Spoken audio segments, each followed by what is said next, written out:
Have you ever watched someone mock another person's deepest wound, only to discover they had just awakened a secret that should have stayed buried forever? Because that's exactly what happened the day a 13-year-old bully laughed at my son's scars. He thought he was humiliating an easy target. Instead, he unknowingly dragged his own family toward a truth so devastating that his father's face lost every trace of color the instant he saw those scars. By the end of this story, a carefully built life would crumble not because of violence, but because the truth finally caught up with someone who had spent years running from it. If you've ever believed that real justice comes to those who wait, hit that like button, subscribe, and settle in. This is one of the most emotionally satisfying revenge stories you'll hear today. My name is Ethan Carter. I'm 42 years old, and for most of my adult life I've repaired commercial heating and cooling systems. It's honest work. Quiet work. The kind that leaves your hands dirty but your conscience clean. The hardest job I've ever had, though, wasn't fixing machines. It was helping my son believe he wasn't broken. My son Noah was 14, kind-hearted, intelligent, quiet enough that most teachers described him as easy to overlook. They were wrong. Noah noticed everything, especially the things other people desperately wanted to hide. A thick network of burn scars stretched from his left wrist to just below his elbow. They shimmered pale silver whenever sunlight touched them, impossible to ignore. Those scars came from a house fire when he was 7. 30 seconds of flames had rewritten the rest of his life. Children stared. Adults looked away. Both hurt. When my wife Emma and I moved our family from Amarillo to Dallas for my new job, we prepared Noah the best we could. Some kids will ask questions, Emma told him gently. Some won't know how to act, I added. And some will simply be cruel. Noah nodded with the calm expression he'd worn ever since the fire. I know. At the time, I thought he was simply being brave. I didn't realize those 2 quiet words carried a meaning far deeper than either of us could imagine. The bullying started during his 2nd week at his new school. At first it was whispers, then laughter, then nicknames. Burn Boy, Monster Arm, Half Melt. Every insult landed like another spark against wounds that had never fully healed. One evening, a neighbor named Linda stopped by our house carrying a welcome pie. She hesitated before speaking. Ethan, I think you should know what's happening at school. The warmth disappeared from my chest before she even finished the sentence. Something inside me already knew. This wasn't going to be ordinary bullying. It was the beginning of something much darker. Part 3, The Secret Hidden for 7 Years. The man who opened the door looked exactly like I expected. Mid-40s. Broad shoulders. Confident posture. The relaxed smile of someone convinced every problem in life could be solved with a short conversation. My name's Daniel Hayes, he said politely. Can I help you? I'm Ethan Carter. I extended my hand. Our sons go to the same school. He smiled. Oh, this is about Logan. You've heard? Teenage boys can be idiots sometimes. He chuckled awkwardly. I'm sure we can sort it out. Then his eyes drifted toward Noah. Everything changed. His smile vanished, not slowly. Instantly, his body froze as though someone had turned him into stone. His eyes locked onto Noah's scarred arm. He wasn't simply looking. He was recognizing it. Every drop of color drained from his face. His breathing became uneven. His lips trembled. He whispered something so quietly I almost missed it. No. I frowned. What did you say? Daniel didn't answer. He couldn't. His eyes kept moving between Noah's face and the silver scars running along his arm, almost as if he had seen them before. Impossible. We had never met this man. Then Noah calmly broke the silence. You know these scars. It wasn't a question. It was a statement. Daniel swallowed hard. His voice cracked. I know. About them. The hairs on the back of my neck stood upright. How? Noah asked. The air suddenly felt too heavy to breathe. Daniel looked from Noah to me, desperately searching for words that refused to come. I think I've heard about. No. Noah interrupted him. You've seen them before. Daniel's breathing became faster. His confident appearance completely disappeared. He looked frightened, not uncomfortable. Terrified, behind him, a woman stepped into the hallway. Beautiful, late 30s. Athletic build. She had probably been interrupted while cleaning or cooking. The moment she saw us, her smile appeared automatically. Then she looked at Noah. The smile disappeared. Her coffee mug slipped from her fingers. It shattered across the marble floor. She didn't even notice. She stared at Noah's face, then his arm. Her hands immediately covered her mouth, her eyes filled with horror. Real horror, the kind that cannot be acted. Noah stared directly at her. Calm, silent, almost unbelievably calm. Finally he spoke. Hello, his voice was soft. So, you do remember me. The woman stumbled backward until she hit the wall. Her breathing became shallow. No, she whispered. It can't be. I looked between both of them. What is going on? Neither answered. Neither could.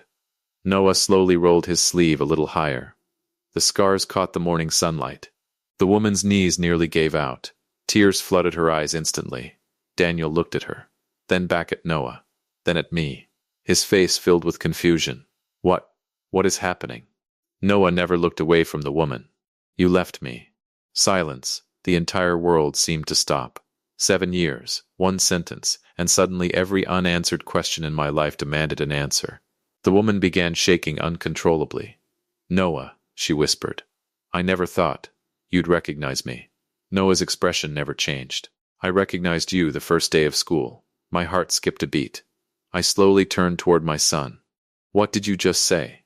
He finally looked at me. I've known who she is for months. I felt the ground disappear beneath my feet. Months? You knew? He nodded. I knew. Why didn't you tell us? His answer came quietly. Because I wanted the truth to come from her. Then he looked back at the woman whose entire life was beginning to collapse. I've waited 7 years for this conversation. And deep inside I realized we hadn't come here because of a school bully. We had come here because fate had finally brought a frightened little boy face to face with the woman who had changed his life forever. The silence on the Hayes family's front porch became unbearable. No one moved. No one even seemed willing to breathe. The only sound was the faint wind rustling the trees lining the quiet suburban street. I looked at my son, then at the terrified woman standing in the doorway, then back again. My mind raced through memories I'd buried years ago. The hospital, the surgeries, the endless nights listening to Noah scream from nightmares about smoke and fire, the therapist explaining why he refused to sleep without a nightlight, the birthdays spent pretending everything was normal. Every painful memory suddenly had a face. The woman standing 10 feet in front of me. My name used to be Claire Bennett, she whispered through trembling lips. I know who you are. You don't just know who we are, I answered coldly. You know exactly what you did. Tears streamed down her face. It was an accident. No. My voice remained calm. Dangerously calm. It stopped being an accident the moment you walked away. Daniel looked back and forth between us, completely lost. Claire, what are they talking about? She couldn't answer. Her shoulders shook uncontrollably. I stepped forward. 7 years ago, my wife and I hired a 19-year-old babysitter while we worked late. Claire closed her eyes. The babysitter left our 7-year-old son alone. 40 minutes later, the house caught fire. Daniel slowly turned toward his wife. His expression changed from confusion to disbelief. No, he whispered. Claire covered her face. I was only gone for a few minutes, no you weren't. Noah finally spoke. His voice remained incredibly steady. I remember waking up. I remember calling your name. I remember nobody answering. Every word landed like a hammer. I couldn't see because of the smoke. I kept thinking you'd come back. Claire sobbed harder. I was scared. I didn't know what to do. You knew exactly what to do. I interrupted. You should have stayed. Daniel stared at her. You told me you saved a little boy. Claire's eyes snapped toward him. You said you pulled him out yourself. You said you stayed until the ambulance arrived. Daniel's breathing became heavier. His face was turning pale. That story. I've told people that story for years. Claire couldn't even look at him anymore. I changed it, she whispered. I couldn't live with what really happened. The confession echoed across the porch. Daniel staggered backward as though someone had punched him in the chest. You lied to me? For 7 years? She nodded without raising her head. I thought, if I became a better person, if I became a good wife, a good mother, it would somehow erase what I did. Noah quietly shook his head. It didn't erase anything. He slowly rolled up his sleeve. Morning sunlight reflected across the thick silver scars. I carried the truth every day. You only carried the guilt. For the first time since arriving, Claire completely broke. She collapsed onto the porch floor, sobbing uncontrollably, but neither Noah nor I felt satisfaction. Not yet, because exposing her secret was only the beginning. The real revenge had been quietly planned for years, and neither Claire nor Daniel had any idea what was coming next. Claire remained on her knees, crying into trembling hands. Daniel stood beside her like a man whose entire world had collapsed in less than 5 minutes. Neither of them noticed Noah. My son wasn't looking at either of them. He was looking at me. There was no anger in his eyes. No hatred. Only quiet certainty. Then, without saying a word, he slipped off his backpack. He unzipped the front pocket. Carefully, methodically, he pulled out a thick black folder. I stared at it. What is that? He handed it to me. I've been working on it. My stomach tightened. Working on what? For 5 years. 5 years. Those words hit me harder than anything I'd heard that morning. I opened the folder. The first page contained newspaper clippings about the fire. The second held copies of the original investigation. Then came screenshots. Hundreds of them.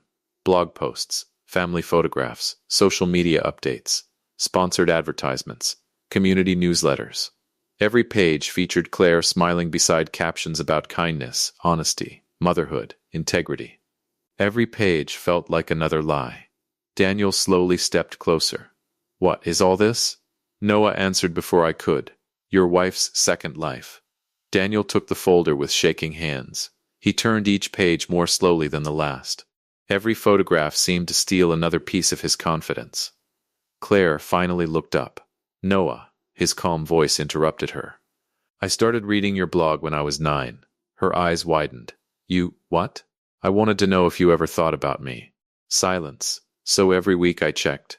I read every article, every interview, every Mother's Day post, every speech about honesty. His voice never rose. That made every sentence even more devastating. You kept writing about being brave. You told thousands of people that mothers should never abandon their children. You said trust was the foundation of every family. He paused. I kept waiting for one sentence. Claire whispered. What sentence? 7 years ago I failed a little boy. Another silence. Longer this time. Painful. You never wrote it. She broke down again. I was ashamed. No, Noah gently shook his head. You were protecting yourself. Daniel closed the folder. His hands were trembling so badly the papers rattled. You told me your past made you stronger. Claire couldn't answer. You built our marriage on that story. Still nothing. You let me admire someone who never existed. His voice cracked. I loved the woman I thought you were. The sentence struck harder than any shout. Claire reached toward him. Daniel, please. He stepped back immediately. Don't. One word. Ice cold. I don't even know who you are anymore. Noah quietly reached into his backpack again. This time he removed a sealed envelope. He handed it to me. Give him this. I looked at the label. Evidence package. Inside were certified copies of the fire report, witness statements, archived photographs, and a letter from our attorney explaining the legal options still available. Daniel looked at the envelope, then at Noah. What do you want from us? For the first time all morning, my son smiled. It wasn't a smile of revenge. It was the smile of someone who had finally stopped carrying a burden alone. I don't want your pity, he said softly. I want the truth to live where the lies have been. Daniel stood motionless, the envelope still clutched tightly in his hands. The cheerful suburban street suddenly felt painfully silent. For years he had believed he was married to a woman who had overcome tragedy with courage. Now he was staring at undeniable proof that the story he had proudly repeated to friends, neighbors, and even his own son had been built on deception. He slowly opened the envelope. His eyes scanned the first page. Then the second. The official fire investigation. The witness statements. The timeline. Every document confirmed the same horrifying fact. Claire had abandoned a 7-year-old child. She hadn't rescued him. She hadn't stayed to help. She had simply left. Daniel's breathing grew heavier with every page.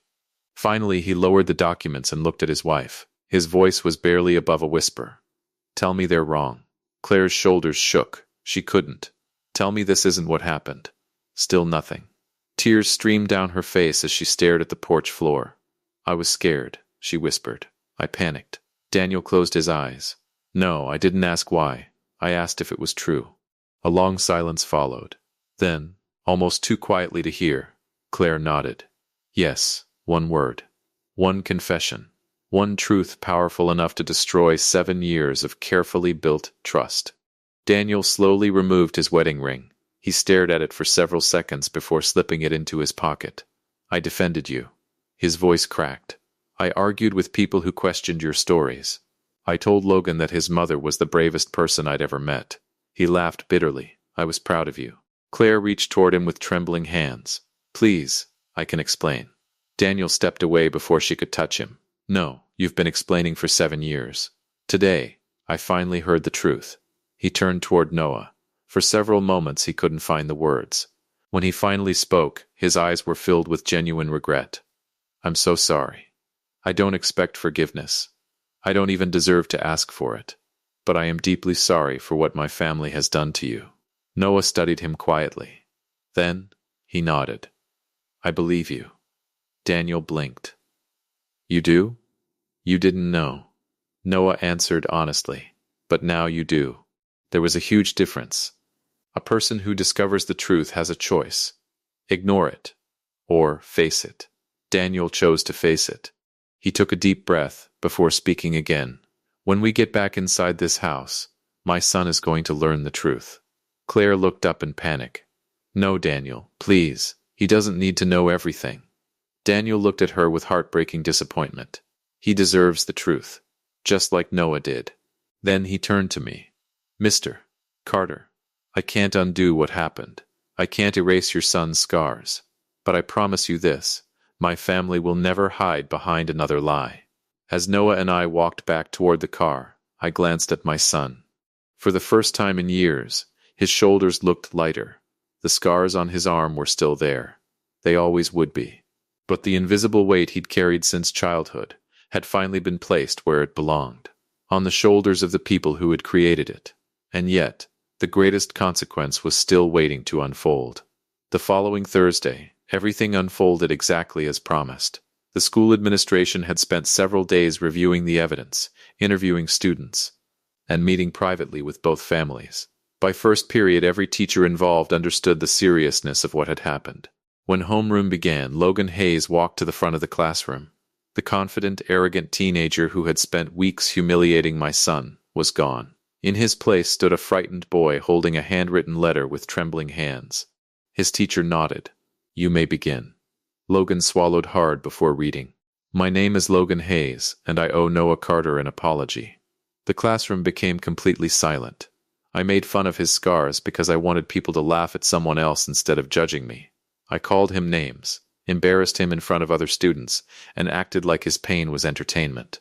He stopped for a moment, fighting back tears. I was wrong. I didn't know what those scars really meant. I didn't know what my own family had hidden for years. That doesn't excuse anything I did. His voice cracked. Noah, I'm truly sorry. When he finished, no one applauded. No one laughed. For the first time, the room understood that this wasn't ordinary school bullying. It was the painful ending of a story that had begun years before any of them had met. Noah simply nodded. He didn't smile. He didn't celebrate. Justice had never been about humiliating Logan. It had always been about ending the lies. Over the following weeks, the consequences continued to unfold. Claire's parenting blog disappeared from the internet. Companies quietly ended their sponsorships.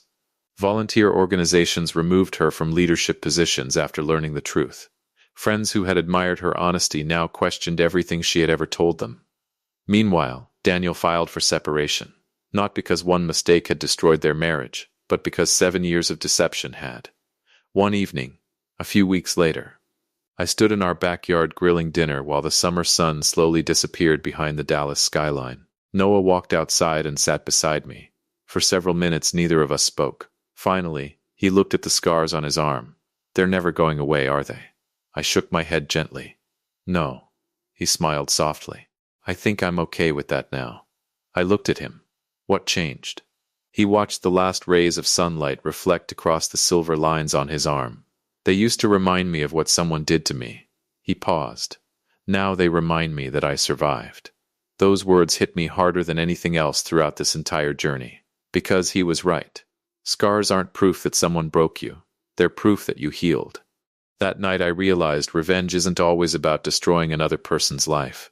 Sometimes the greatest revenge is forcing the truth into the light, where it can no longer hide. Claire had spent 7 years hiding behind a carefully crafted image. Noah spent 7 years carrying his scars openly. In the end, the person who hid the truth lost everything. The boy who carried his scars with quiet courage found something far more valuable. Peace. If this story moved you, don't forget to hit the like button, subscribe to the channel, and share your thoughts in the comments below. What do you think was the most powerful moment in Noah's journey? And remember, sometimes karma doesn't arrive quickly, but when it does, it never forgets.